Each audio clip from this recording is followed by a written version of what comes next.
Halo semuanya, kali ini kita bakal bahas sesuatu yang bener-bener jadi pondasi iman kita semua. Ini bukan cuma cerita dari masa lalu loh, tapi sebuah peristiwa yang dampaknya luar biasa sampai hari ini, kebangkitan Kristus. Coba deh, renungin sebentar. Kamu pernah nggak sih ngerasa di titik paling rendah?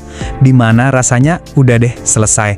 Nggak ada harapan lagi, cuma ada rasa takut dan putus asa. Nah, perasaan kayak gitu, itulah yang dirasain sama murid-murid Yesus. Bayangin aja, guru mereka, harapan mereka, wafat di kayu salib. Mereka semua lari, ketakutan, ngumpet. Mereka pasti mikir, udah gagal total ini semua. Tapi, beneran nih, ini akhirnya, apa iya ceritanya selesai gitu aja di kayu salib? Oke, sekarang kita masuk ke bagian yang seru, tanda-tandanya.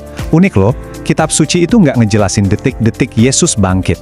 Tapi, kitab suci ngasih kita dua tanda kunci yang bikin para murid yang tadinya putus asa jadi percaya lagi.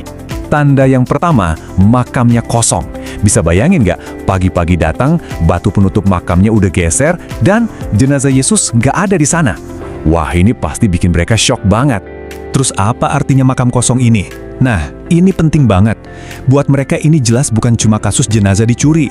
Dan ini juga bukan kayak Lazarus yang dibangkitkan terus nanti meninggal lagi. Bukan. Makam kosong ini justru jadi tanda awal dari sesuatu yang benar-benar baru dan mulia. Dan di tengah kebingungan itu, muncullah pesan dari malaikat. Dengerin deh, ia telah bangkit, ia tidak ada di sini. Wow, kata-kata ini langsung menegaskan segalanya. Ini bukan soal kehilangan, ini soal kemenangan. Kalau makam kosong, itu baru tanda awal. Nah, tanda kedua ini yang benar-benar mengunci iman mereka. Gimana enggak? Yesus sendiri loh yang datang nemuin mereka. Ini bukti paling nyata kalau dia beneran hidup. Dan jangan salah, yang lihat itu bukan cuma satu atau dua orang. Rasul Paulus bahkan sampai nulis daftarnya. Ada Maria Magdalena, para rasul, bahkan ini luar biasa sih, lebih dari 500 orang sekaligus. Jadi ini bukan hoaks atau gosip ya, ini kesaksian massal. Oke, kita udah lihat apa yang terjadi. Makam kosong, Yesus menampakkan diri. Sekarang pertanyaannya jadi lebih dalam. Kenapa? Kenapa ini semua harus terjadi? Apa sih rencana besar di baliknya? Nah, buat jawab pertanyaan itu, kita bisa pinjam pemikiran dari seorang teolog hebat, Santo Thomas Aquinas. Beliau ngejelasin ada 5 alasan teologis kenapa kebangkitan itu super penting dalam rencana Allah. Singkatnya gini, 1. Buat nunjukin keadilan Tuhan. 2. Buat nguatin iman kita. Ini loh buktinya. 3. Buat ngasih kita harapan kalau kita juga akan bangkit. 4. Supaya kita bisa hidup dengan cara yang baru. Dan 5. Untuk menyelesaikan misi keselamatan.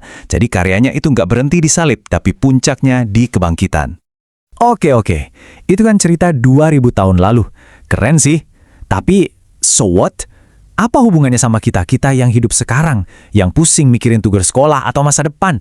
Kenapa ini masih relevan? Nah, ini dia intinya. Kebangkitan itu bukan cuma pelajaran sejarah. Ini punya 3 makna penting yang benar-benar bisa ngubah hidup kita. Yuk, kita bedah satu-satu. Rasul Paulus ngomongnya to the point banget. Kata beliau, kalau Kristus nggak bangkit, ya udah bubar semua. Kepercayaan kita sia-sia. Ini nunjukin kalau kebangkitan itu bukan tambahan, tapi emang pondasinya. Makna pertama, ini yang paling dasar. Kebangkitan itu kayak stempel pengesahan dari surga. Ini bukti pamungkas kalau semua yang Yesus ajarkan itu benar. Dan kalau dia emang putra Allah. Tanpa ini, ajarannya ya cuma kata-kata mutiara aja, nggak ada kuasanya. Yang kedua, kemenangan Yesus atas maut itu ibarat ngebuka pintu yang selama ini ketutup. Pintu surga. Artinya, kematian itu bukan lagi tembok besar yang nakutin, tapi jadi gerbang ke kehidupan yang baru. Kehidupan bareng Tuhan. Dan yang ketiga, ini nih janji yang paling personal buat kita masing-masing. Kebangkitan Yesus itu garansi buat masa depan kita. Dia udah duluan, dan kita yang percaya, kita bakal ngikutin. Kita juga akan dibangkitkan buat hidup selamanya. Slide ini ngejelasin perbandingannya dengan jelas banget. Gara-gara Adam, kita semua kenal sama yang namanya maut. Tapi gara-gara Kristus, kita semua dapat kesempatan buat bangkit dari maut. Ini kayak pertukaran ilahi yang ngubah takdir seluruh umat manusia.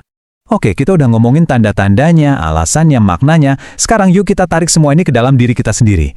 Karena Yesus itu bukan tokoh sejarah aja, dia hidup sekarang juga.